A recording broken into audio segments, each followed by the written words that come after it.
what's going on, guys? Luke here. Another Asia trade recap. Been farming winning days and catching trades in Asia. I've been really loving this price action lately. We've been having a really good little past little while. So I wasn't even gonna film a recap for this, but then I was like, why not? Like, people can always learn from this, and it just try to get out as much videos as possible. So I always know, even if it's not really like a crazy trade. Again, I was just literally farming a winning day. I literally made like 270 bucks on my accounts on this, on my Alpha Zeros, but like it's just, honestly, I'll just make the recap anyway. Somebody can always learn from it. So I did think this was actually a good trade. Here are the executions right here. Took this on Alpha Trader. So yeah, pretty happy with this trade. I mean, I wish I held, but that wasn't the objective, right? So coming into the day, or into the session, I actually got on the charts like literally 5 minutes before this trade, pretty much. Asia kill zone, if you guys don't know, starts at 8 o'clock. And basically I got on at like 7:55. I was running behind, and I was like, I'm going to take a look at Asia. Got to my charts a little bit late, but luckily I did quick analysis. So basically, from AM session, what did we do today, right? We pretty much, let me put this back. So today in AM session, we pretty much had that initial move up, and then we just kind of dumped down the rest of the day. We didn't really have anything else significant. If you guys remember, I caught that short earlier in the morning. This moved down, and then obviously we just had a slow move to the downside. But starting off in the higher time frame, you could see we had a bullish SMT. You could see that NQ failed to take out these lows right here. Well, ES took them out, right? So again, in line with that, you know, we were reacting off that weekly gap. We have like a little bit of a bullish SMT now. It's gonna be interesting to see what happens going into tomorrow. But what did I see here that I wanted, like coming into 8 p.m., right? Going under the 1 hour, I see that we have this unfilled 1 hour gap and then this unfilled 1 hour gap. So what does price do? It takes liquidity, it fills imbalances. So after we take liquidity, I want to see price rebalance into these gaps. This gap, it doesn't really matter. I want to see price, after it just swept out liquidity, I want to see us rebalance. On top of that, we have that SMT. I want to see price at least rebalance into this 1 hour gap right here, right? Another reason why I want to see that, we have low resistance liquidity being built up below an unfilled gap, right? When we have low resistance liquidity resting below an unfilled higher time frame gap, that is an insanely strong draw on liquidity, because what's going to happen, price is going to aggressively flush through it. And exactly what we got today, we aggressively flushed through in like 2 candles. Like if you look on the 1 minute from here, from my entry, which was 8:12, to the top of this push was 5 minutes. And that is like a massive push. If you really look back at it for Asia session, like what did we push from entry? Like almost a 200-point push. You know what I mean? So it's like when you have a low resistance liquidity resting below a higher time frame gap, price is going to aggressively move through it, right? So what did I see coming into the session? So 8 p.m., I see that NQ and ES both kept respecting this 3-minute gap. Now I'm like looking at this, I'm like, do I want, if we inverse this 3-minute gap, do I really want to short this? No, look at how many times it's been tapped into. If this inverses, to me, it's just telling me it's going to break right back to the upside.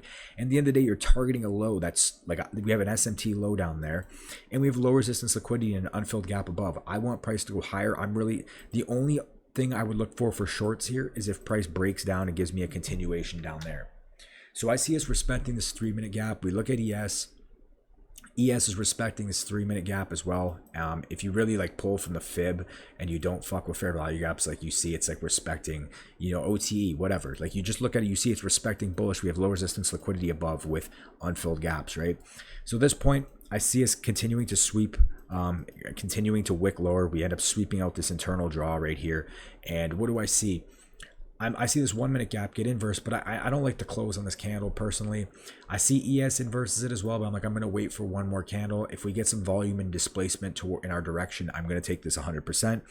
So we get this candle right here. I take this 100% of the time. If I see this, we also get a nice 30-second close, which I liked. We inverse the 30-second gap.